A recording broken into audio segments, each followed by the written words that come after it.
Alrighty guys, so I've been getting a lot of questions on how can you test multiple products when you're only doing a one product store.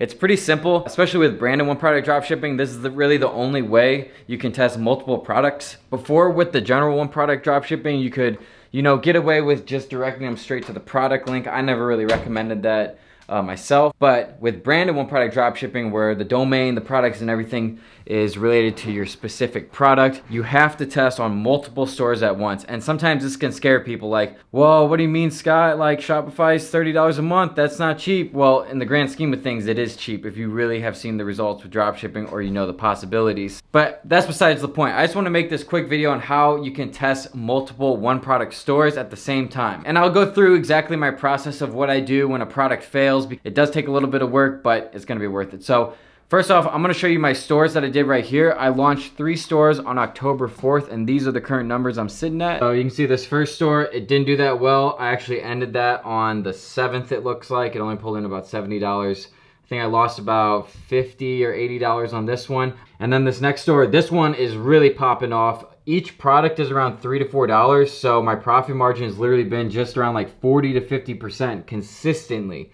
That's after ad spend, that's after product cost, that's after all expenses, about 50%. So in the past 10 days, I made about 2.5, 3 grand right here, just with this one product. And again, each one of these took me 1 hour to set up. That's the biggest thing I want to mention here. It took me about 1 hour to 2 hours to set all this up. I'm talking not even the store, I'm talking the Facebook page, I'm talking the ad accounts, importing the products, importing the descriptions, intertwining it all that, literally 1.5 hours. So it's definitely worth it to put in the extra time. I mean, as we're sitting here, I think I just got another sale right here because we're up to 807 for the day. And then right over here, I launched this third store. It pulled in $600, and then Facebook actually shut me down because the product didn't comply with their standards. So sometimes you just got to deal with that. So I talk about this in other videos, but I'll just go through briefly why I knew one of these products was going to work. First of all, none of these, you can definitely find none of these at Walmart.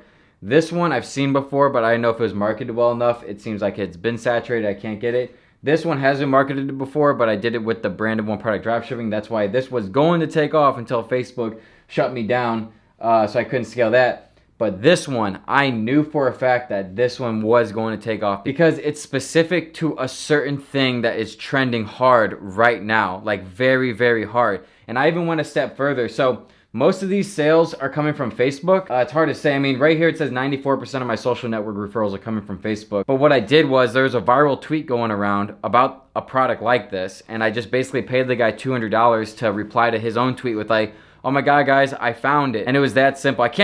I wish I could say exactly what it was so you could get the better idea, but basically I want you to use your creativity when you're marketing this, because you really never know what can take off. And if you see a trend, just take it hard. But in terms of actually testing multiple stores, it's really simple. I mean, you can even pull up on a monitor like this. You can just pull up on your monitor and you can work on all 3 at the same time. I wouldn't do that. I mean, that doesn't really make sense. It's 1 at a time. I would start with 2 to 3 stores, and it's basically you find a product, you buy the domain, the general name of that product.com, or a branded name that you create related to the product that can't be found with a Google search. All the other products are found with a Google search, .com. And then you open up one store, boom, you finish it. You open up the next store, boom, you finish it. You open up the next store, boom, you finish it. And you make the Facebook page for each, and you make a different ad account for each one. In this situation, I tested 3 products on 3 different branded accounts.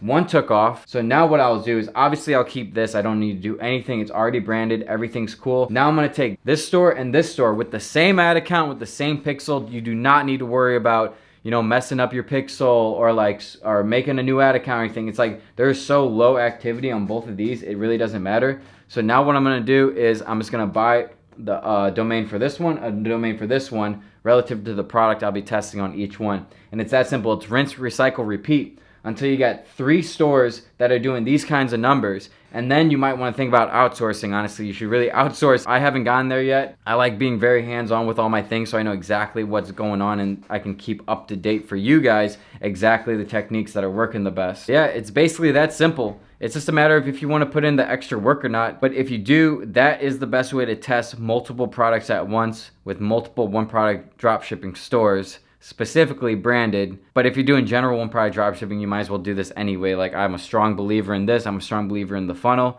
and giving them just to a product page with no other tabs would be a little weird. But anyway, hope you guys like that video. Be sure to smash like if you like these types of videos. I'm moving to LA in 2 weeks. That's why you see all this stuff behind me. I'm gonna make a video of why I'm selling all my diamonds, all my clothing, all this stupid shit. I'm just done with it. I'm completely over it now. I'm going back to my root, and that's that. And the funny thing is, like, there's people on Instagram, I made a post about this, with like, oh, why are you selling it? You going broke or something? Okay, first of all, if I was going broke, I'd probably sell the i8 I paid for in cash well before I sold these clothes, okay? I just want to make that simple point later, but I'll make a whole video on why specifically I'm choosing to sell everything and why I think everybody else honestly should. So anyway, thanks guys for watching. Peace out.